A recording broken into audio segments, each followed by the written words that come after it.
is a pastor, and he requested that I do a scripture reading, so I will also do that. I will actually be reading 1 Corinthians chapter 13 today.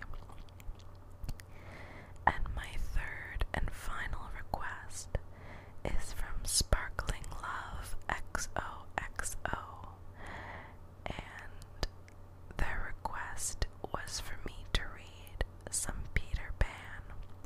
So I will read the first chapter of Peter Pan by J.M. Barrie, and I believe that chapter is called Peter Breaks Through, or Breaks Away, something like that. If you'll just hang on a second, I need to get my reading glasses so I don't get a headache. Hang on just a moment, please.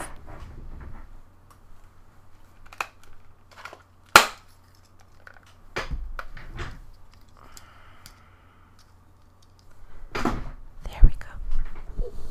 Sorry about all the loud noises. Alright, so first up is 1 Corinthians 13. If I speak in the tongues of men or of angels, but do not have love, I am only a resounding gong or a clanging cymbal. If I have the gift of prophecy and can fathom all mysteries and all knowledge, and if I have a faith that can move mountains, but do not have love, I am nothing. If I give all I possess to the poor, and give over my body to hardship that I may boast, but do not have love, I gain nothing. Love is patient, love is kind, it does not envy, it does not boast, it is not proud, it does not dishonor others, it is not self-seeking, it is not easily angered, it keeps no record of wrongs. Love does not delight in evil, but rejoices with the truth. It always protects, always trusts, always hopes, always perseveres. Love never fails, but where there are prophecies, they will cease. Where there are tongues, they will be stilled. Where there is knowledge, it will pass away. For we know in part, and we prophesy in part. But when completeness comes, what is in part disappears. When I was a child, I talked like a child, I thought like a child, I reasoned like a child. When I became a man, I put the ways of childhood behind me. For now we see only reflection as in a mirror, then we shall see face to face. Now I know in part,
and 6, with your 18 and 3 makes 397, with 5 not in my checkbook makes 897. Who is that moving? 897 dot and carry 7. Don't speak, my own. And the pound you lent to that man who came to the door. Quiet, child. Dot and carry, child. There, you've done it. Did I say 997? Yes, I said 997. The question is, can we try it for a year on 997? Of course we can, George, she cried. But she was prejudiced in Wendy's favor, and he was really the grander character of the two. Remember Mumps, he said, almost threateningly. Hang on just one moment. There we go. And he went off again. Mumps 1 pound. That is what I have put down, but I dare say it will be more like 30 shillings. Don't speak.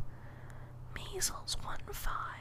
German measles half a guinea makes 2 15.6. Don't waggle your finger. Whooping cough say 15 shillings. And so on it went, and it added up differently each time. But at last Windy just got through, with mumps reduced to 12.6 and the 2 kinds of measles treated as one.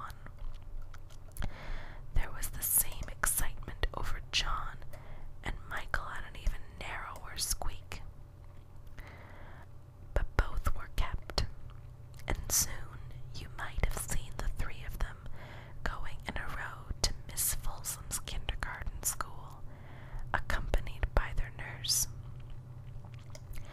Mr. Darling loved to have everything just so, and Mr. Darling had a passion for being exactly like his neighbors. So, of course, they had a nurse. As they were poor, owing to the amount of milk the children drank, this nurse was a prim Newfoundland dog called Nana, who had belonged to no one in particular until the Darlings engaged her. She had always thought the children important, however, and the Darlings had become acquainted with her in Kensington Gardens, where she spent most of her spare time peeping into perambulators, and was much hated by careless nursemaids, whom she followed to their homes and complained of to their mistresses. She proved to be quite a treasure of a nurse. How thorough she was at bath time, and up at any moment of the night if one of her charges made the slightest cry. A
though she had sworn when engaged that she would never see 10 again.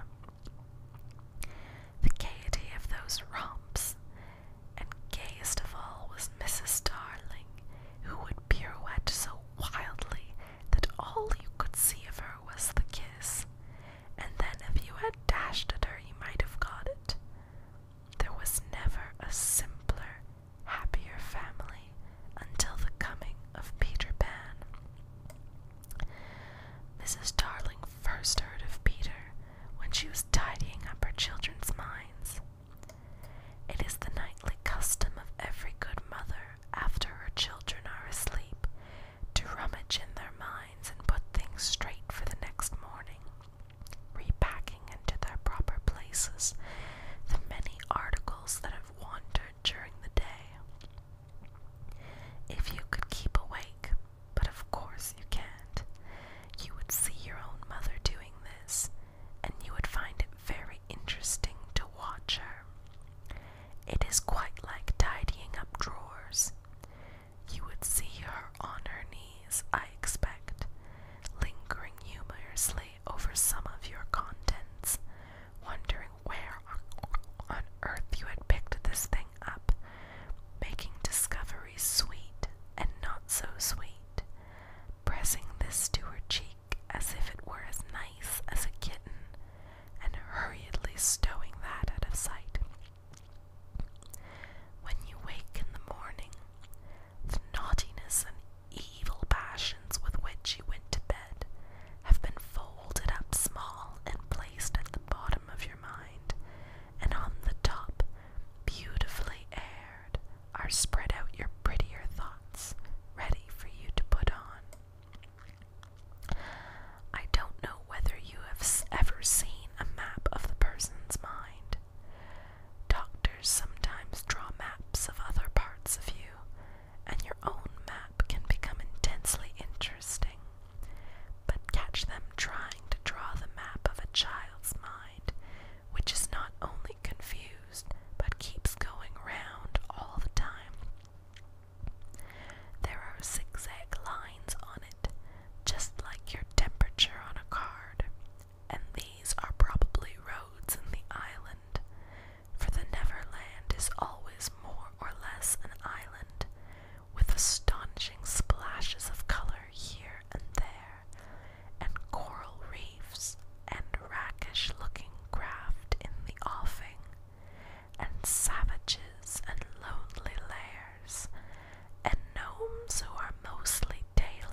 things she could not understand, and of these, quite the most perplexing was the word Peter.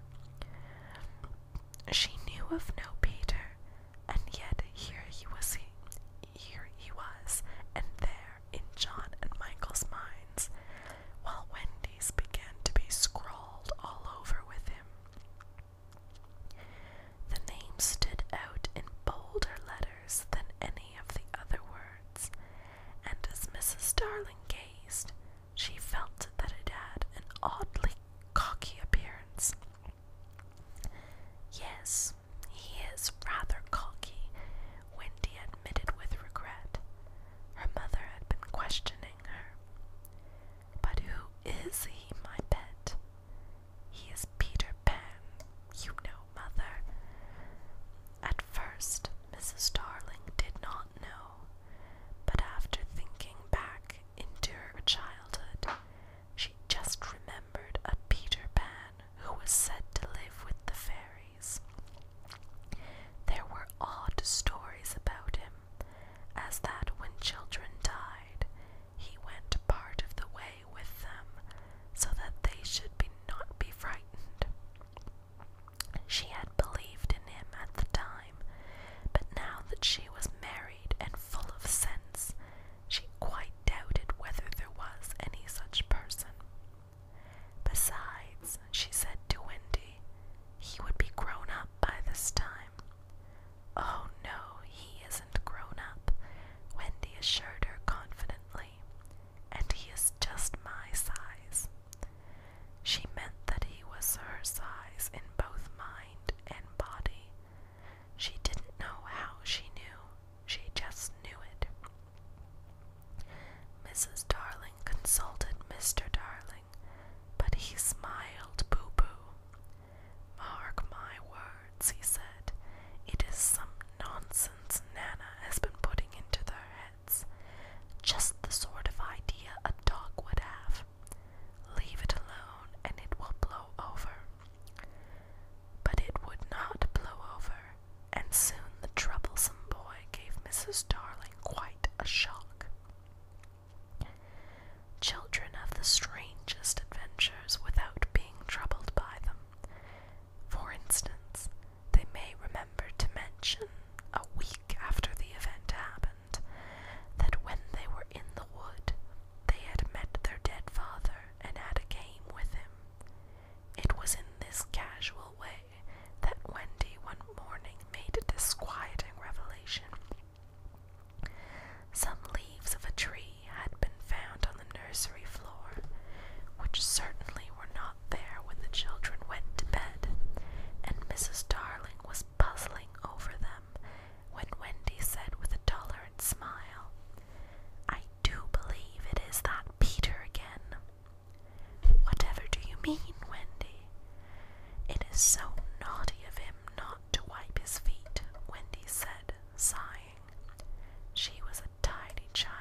extraordinary adventures of these children may be said to have begun.